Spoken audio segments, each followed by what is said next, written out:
The quantum crystals in Director Elena Zhou's office pulsed an angry red as she reviewed the Galactic Assembly's verdict for the third time. Each word felt like a physical blow, their diplomatic language barely masking the contempt beneath. While humanity's rudimentary achievements in neural digital integration are noted, the species remains evolutionarily stagnant. The Assembly maintains its position that Earth will continue its probationary status until sufficient advancement is demonstrated. Through the panoramic windows of Lunar Command, Earth hung like a jewel in space, its orbital rings glinting in the sunlight. Those rings, constructed from dark matter and controlled by human consciousness, had been considered impossible by every other spacefaring race. Yet here the Assembly dismissed them as rudimentary. "They've made their decision, then." The deep voice belonged to Admiral Marcus Chen, who had entered silently. His weathered face reflected decades of service, defending humanity's interests among the stars. "Yes," Elena replied, her voice steady despite the rage coursing through her. "They're announcing it publicly tomorrow. A special session of the Assembly, broadcast across the galaxy. They want everyone to witness our humiliation." Marcus's expression hardened. "Show me the full report." Elena gestured, and holographic data streams filled the air between them. The Assembly's analysis was brutal in its dismissal of human achievements, their mastery of dark matter, primitive manipulation of basic universal forces, the neural digital integration that had revolutionized human society, crude attempts to transcend biological limitations. They're faster than light drives. Inefficient and dangerous. "They're wrong," Marcus said quietly, studying the data. "But more importantly, they're afraid." Elena raised an eyebrow. "Afraid? They've dominated galactic politics for 50,000 years. What could they possibly fear from us?" "Change." Marcus waved his hand through the holographic display, highlighting key phrases. "Look at their language. They're not just dismissing our achievements. They're trying to contain them. Every species in the Assembly developed along their approved paths, achieved advancement in their sanctioned ways. We're different, because we merged digital and organic." Elena asked, though she was beginning to see his point. "Because we refuse to choose," Marcus corrected. "The Assembly believes species must either pursue biological transcendence or technological supremacy. We chose both, and worse, we're succeeding." Elena stood, walking to the window.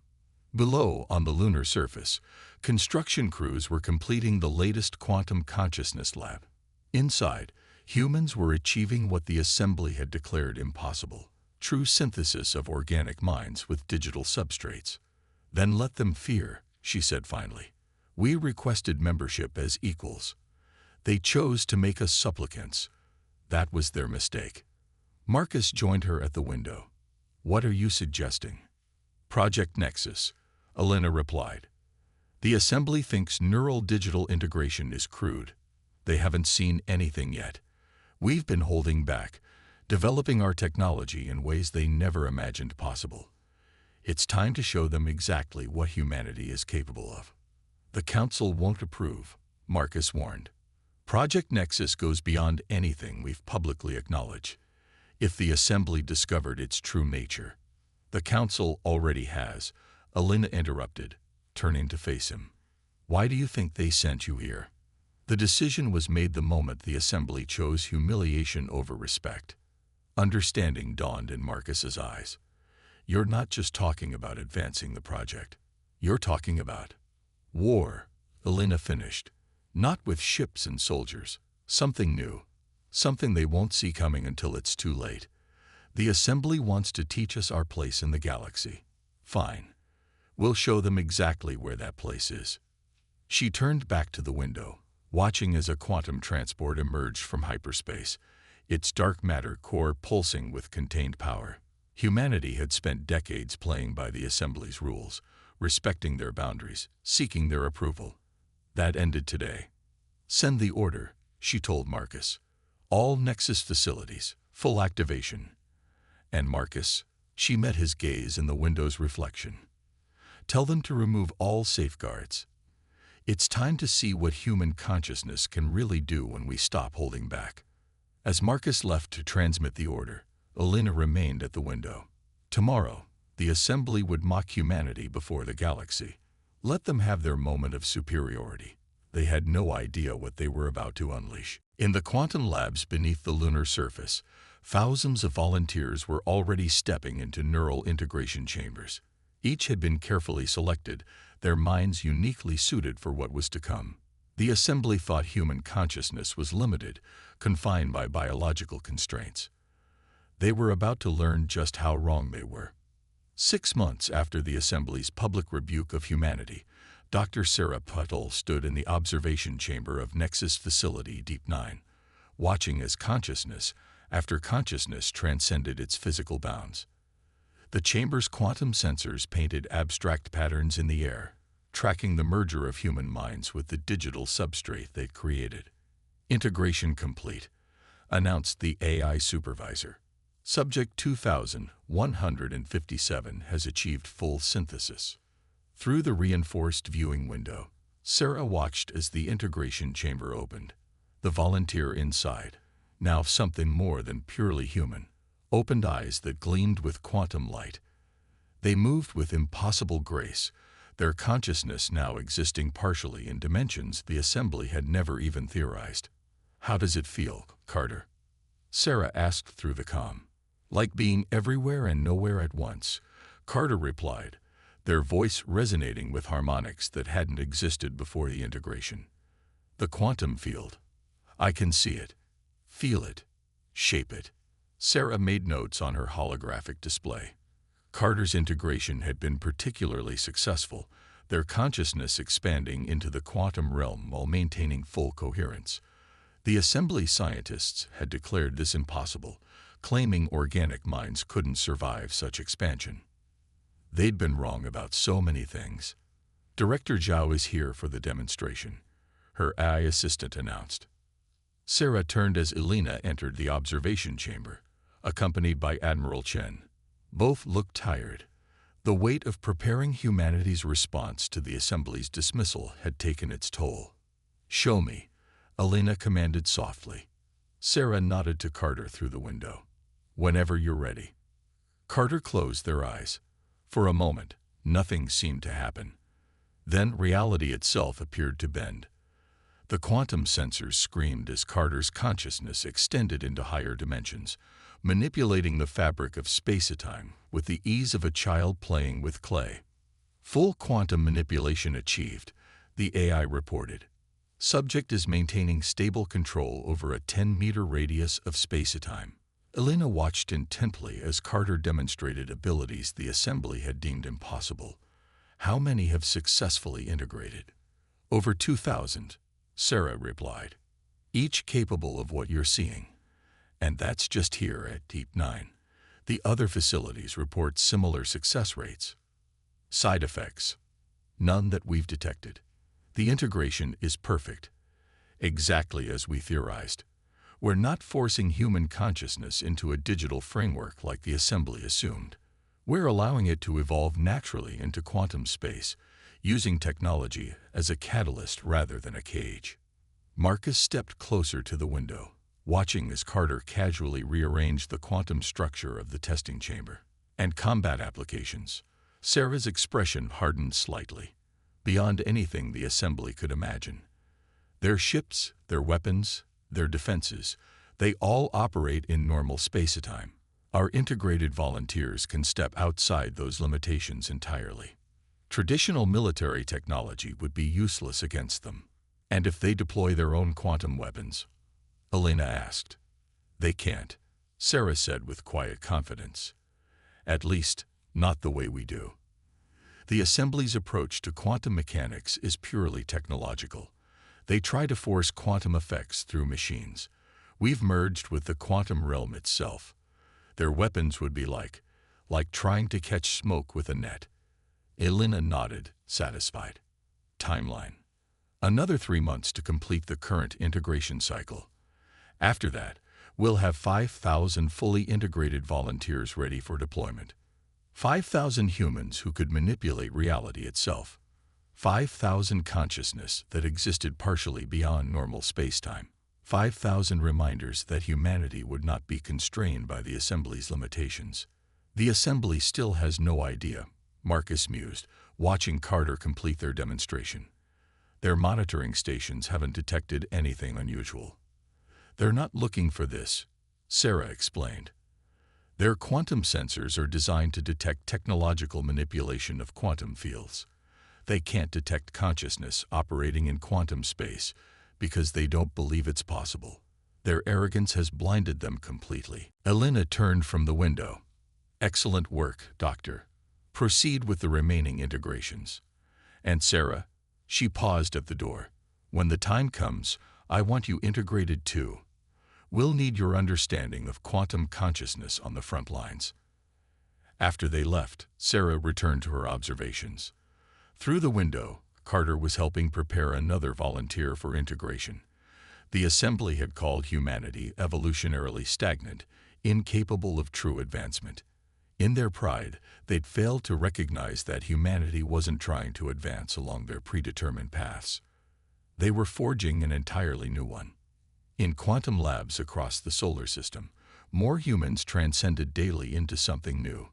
Not purely organic, not purely digital, but a synthesis that defied the Assembly's understanding of what was possible. They thought they were containing humanity's growth. Instead, they had forced humanity to evolve in ways they couldn't comprehend. The Assembly's mistake hadn't been in denying humanity membership.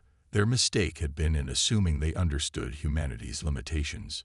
Soon, they would learn that humanity had no limitations, except those they chose to accept. And they no longer chose to accept any. The Assembly's primary quantum monitoring station, orbiting Proxima Centauri, was considered impregnable.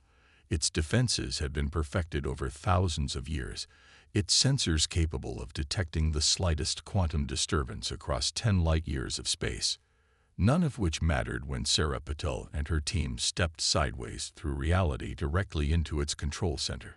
The station's crew froze in shock, their crystalline forms reflecting the emergency lights that began flashing too late. Sarah's quantum-enhanced consciousness perceived their neural patterns as fractals of light, registering their confusion, fear, and disbelief. Impossible, the station commander whispered, his crystalline structure shifting to a deep purple of distress. Our barriers, the quantum shields, only work in normal spacetime. Sarah finished for him, her voice carrying harmonics that made the alien crew's sensor crystals vibrate. You never considered what would happen when consciousness itself learned to navigate quantum space. Around her, the other members of her team were already moving, their forms flickering between dimensions as they secured the station. No weapons were fired. No violence was necessary. The station's crew found themselves simply unable to interact with the quantum-integrated humans who now controlled their facility. Security protocols initiated, the station's AI announced. Quantum containment fields. Sarah gestured, her consciousness extending into the station's quantum network. The AI went silent as she rewrote its underlying reality. Containment fields only work on things that exist wholly in normal space, she explained to the commander. We don't. On Earth, Elena Zhou stood in Lunar Command, watching through quantum-linked consciousness as humanity's first strike unfolded. Similar scenes were playing out across assembly space as other teams of integrated humans neutralized key military and communication facilities. Status report, she vocalized through the quantum network. All primary targets secured, Marcus Chen's consciousness replied. He was coordinating the operations from a quantum space adjacent to normal reality. No casualties on either side. Assembly forces are completely unable to respond effectively. Elena allowed herself a moment of satisfaction. The Assembly had dismissed humanity's achievements, had tried to lock them into a cage of technological stagnation. Now they were learning the price of their arrogance. Signal coming in from the Assembly Council, her AI reported. They're demanding an explanation. Put them through, Elena commanded. Full quantum projection. The air in her office shimmered as the Assembly Council appeared, Or rather, their quantum projections did. The 7 High Counselors, representatives of the galaxy's supposedly most advanced species, stared at her with a mixture of outrage and fear. "What have you done?" High Counselor Zix demanded, his energy form pulsing with anger. "These attacks are a direct violation of assembly law." "Laws you created," Elena replied calmly, "based on assumptions about reality that we've proven wrong. You called us evolutionarily stagnant. You dismissed our achievements as crude and primitive. You never asked yourselves why we seem to be developing so differently from every other species. Because you refused to follow the natural paths of advancement." Another counselor interrupted. "You merged biological and digital processes in ways you declared impossible," Elena finished. "And that was your mistake. You didn't reject us because we were stagnant. You rejected us because we terrified you, because we found paths to advancement you never imagined possible." Through her quantum-enhanced consciousness, Elena could sense the ripples of their fear spreading across space-time. The assembly had maintained its power through careful control of how species were allowed to advance. Humanity had just shattered that control completely. "These attacks will not go unanswered," Six threatened. "Our forces cannot touch us," Elena interrupted again, "cannot even perceive us when we don't wish to be perceived. Your weapons are useless against beings who can step outside the dimensions they operate in. Your defenses are meaningless against consciousness that can rewrite quantum reality itself." She leaned forward, her own consciousness extending subtly into quantum space. The counselors flinched as they sensed the edges of what humanity had become. "But we're not here for conquest or destruction," she continued. "We're here to end the Assembly's control over species development.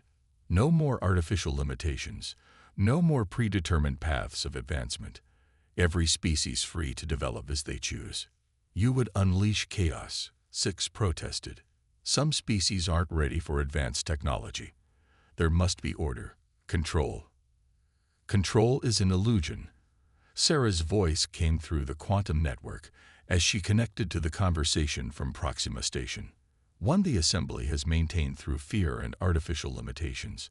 We're not destroying order, we're offering freedom. Real freedom. Not the cage of approved advancement you've trapped species in for millennia." The counselors' quantum projections flickered as they struggled to comprehend the magnitude of their failure. They had dismissed humanity as primitive, had tried to force them into compliance with assembly doctrine. Instead, they had driven humanity to transcend the very boundaries of reality they thought they controlled. "You have one standard day," Elena informed them. "Surrender control of the assembly to a new council, one that will represent all species equally.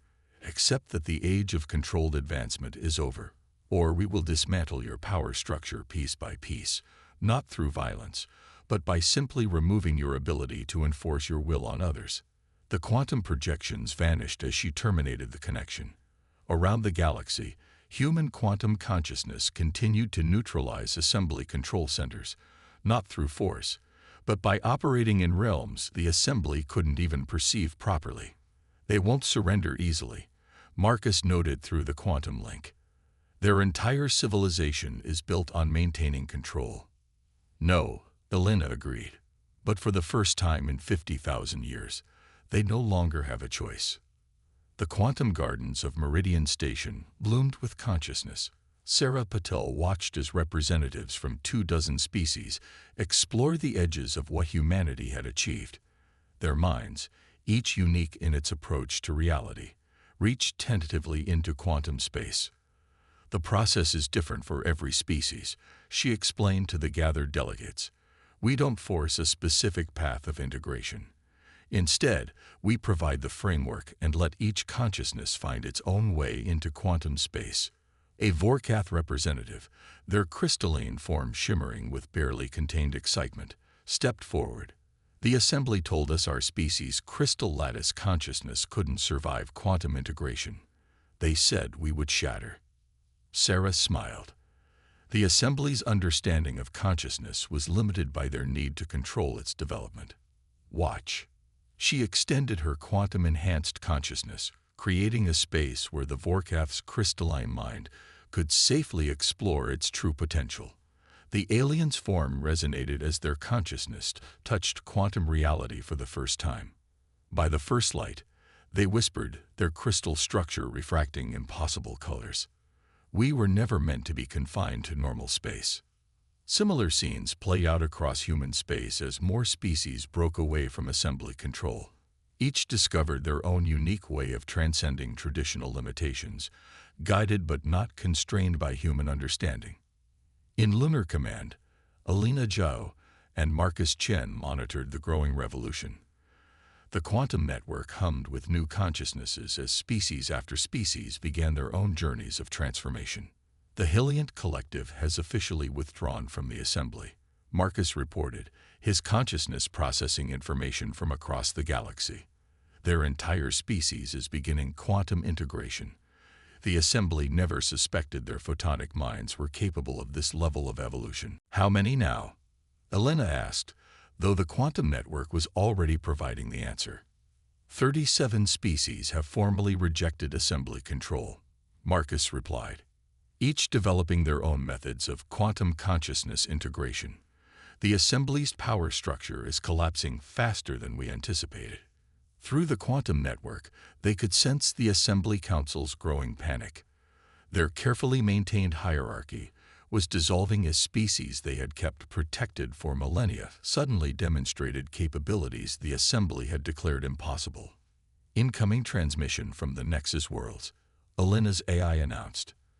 Their entire cluster is requesting guidance on consciousness integration. The Nexus worlds, 50 systems the Assembly had designated as developmentally challenged, denied access to even basic quantum technology. Now they were proving that technological advancement had never been the true measure of a species' potential. Sarah's consciousness connected to the command center from Meridian Station. You need to see this, she projected, sharing her perception of what was unfolding in the quantum gardens. Elena and Marcus extended their consciousness through the quantum link. What they witnessed was extraordinary. Representatives from different species, their minds touching quantum space in unique ways, beginning to form entirely new methods of communication and understanding. A Hilliant's photonic consciousness created patterns in quantum space that a Vorkath's crystalline mind could resonate with. A species that experienced time non-linearly shared its perception with others, expanding their understanding of reality itself. What had started as humanity showing others how to break free from assembly limitations was becoming something more. A true synthesis of different approaches to consciousness and reality. This is why the assembly feared us, Elena realized, watching the interactions. Not just because we found our own path to advancement, but because we were willing to share it freely. Their power was built on controlling access to knowledge. We're giving it away. Through the quantum network, they sensed a sudden spike of activity in assembly space. The Council was mobilizing its remaining loyal forces, species that still believed in the Assembly's doctrine of controlled advancement. They're getting desperate, Marcus observed, moving military assets toward key quantum integration facilities. Elena's consciousness expanded, touching the quantum sensors humanity had scattered throughout assembly space. Let them come. Their weapons can't affect quantum-integrated beings, and more of their forces are choosing to join us every day. On Meridian Station, Sarah guided another group of species through their first steps into quantum space. Each success, each mind that transcended traditional limitations, was another crack in the Assembly's foundation. We're detecting unusual quantum signatures from the core worlds, Marcus reported suddenly. The pattern matches. This can't be right. What is it? Elena asked, though she was already accessing the data through their shared consciousness. The precursors, Marcus said quietly. The species the Assembly claimed had transcended physical reality millennia ago, leaving them as guardians of galactic development. They're manifesting in quantum space. The quantum network hummed with new energy as ancient consciousnesses that had been watching, waiting, finally revealed themselves. The Assembly's greatest lie, that the precursors had chosen them to guide species development, was about to be exposed. Humanity had not only broken free from assembly control, they had inadvertently awakened those who had been waiting for a species to rediscover the true path to advancement. Not through technology alone, not through biological evolution alone, but through the free development of consciousness itself. The galaxy was changing, consciousness by consciousness, species by species. The assembly's age of controlled advancement was ending, replaced by something far more profound. True freedom to explore the full potential of existence. In the quantum spaces between dimensions, the precursors manifested as patterns of pure consciousness. Their presence resonated through reality itself, touching the minds of every quantum-integrated being in the galaxy. Sarah Patel, floating in the same quantum space, felt their ancient awareness brush against her consciousness. You were waiting, she realized, understanding flowing directly between minds. All this time, you were waiting for someone to break free naturally. The precursor consciousness that touched hers carried emotions that transcended normal experience. Joy, pride, and something like parental satisfaction. They had not ascended beyond reality as the assembly claimed. They had simply stepped sideways into quantum space, waiting for other species to discover their own paths there. In Lunar Command, Elena Zhao and Marcus Chen experienced the same revelation. The quantum network hummed with understanding as the truth spread across the galaxy. The assembly had not been chosen as guardians. They had appointed themselves, misunderstanding the precursor's departure as abandonment rather than invitation. The assembly approaches, Marcus reported, his consciousness tracking their final desperate fleet. They've committed every ship they have left. Through the quantum network, Elena sensed the Assembly Council's last gambit. Their fleet carried weapons reverse-engineered from ancient precursor technology, weapons they believed could affect quantum space itself. Let them come, Elena said calmly. It's time they understood exactly what they've been fighting against. The assembly fleet dropped out of conventional space near Earth, their weapons charging. High Counselor Zix's voice boomed across all frequencies. This ends now. Return to your designated paths of advancement, or we will reduce your worlds to quantum particles. Sarah's consciousness merged with the quantum network, joining with representatives from dozens of species who had begun their own journeys into quantum space. The Vorkath's crystalline minds, the Helliant's photonic consciousness, the time-fluid awareness of the Nexus species, all united in a way the Assembly had never imagined possible. You still don't understand, Sarah projected, her voice carried by the combined consciousness of multiple species. We're not fighting against you. We're showing you what you could become. Before the assembly fleet could fire, reality shifted, not through technology or weapons, but through the combined will of thousands of quantum-integrated consciousnesses working in harmony. The assembly ships found themselves in a space between spaces, surrounded by the manifested awareness of the species they had tried to control. In this realm, the assembly's weapons were meaningless. Their technology, advanced as it was, could not affect beings who had transcended conventional existence. But more importantly, they could finally see what they had been fighting so desperately to prevent: consciousness itself evolving beyond their understanding. The precursor's presence intensified, their ancient minds touching those of the assembly leaders.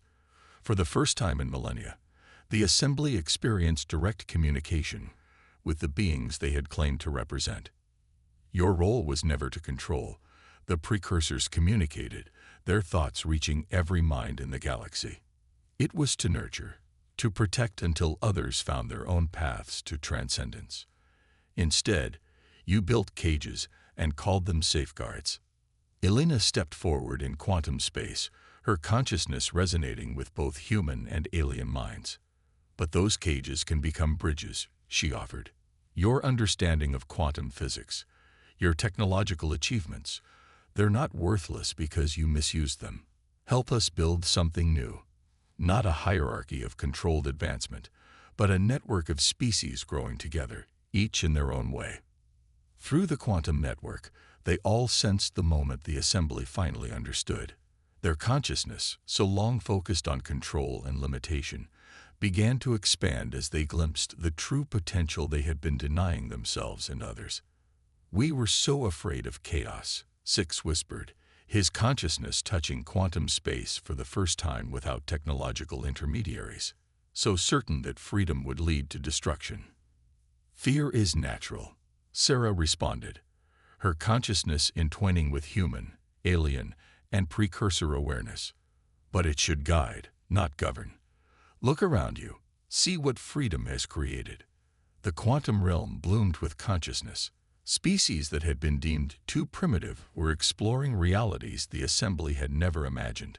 Races that had been kept separate were sharing experiences and understanding in ways that transcended traditional communication. The chaos the assembly had feared had instead become a symphony of consciousness evolution.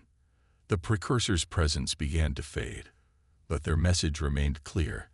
They had not ascended beyond reality. They had simply been the first to discover that reality itself was far more vast and fluid than anyone had imagined.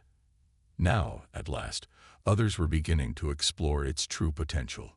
"The age of controlled advancement is over," Elena declared, her consciousness resonating with the combined awareness of humanity and its allies. "But something greater is beginning. Will you join us?" One by one, the assembly leaders opened their minds to the quantum realm. Their consciousness, so long confined by their own fears and need for control, began to expand into new understanding. The weapons of their fleet powered down as they realized the true path to advancement had never been about technology or biology, but about the freedom to explore all possibilities. In the quantum gardens of Meridian Station, in the labs beneath Luna's surface, in spaces between conventional dimensions, consciousness continued to evolve. Humanity had not just broken free from limitations. They had shown the galaxy that the only true limits were those consciousness placed on itself. The assembly's age of control had ended. The age of transcendence was beginning, not through force or dominance, but through the simple, profound power of consciousness set free to find its own path to evolution.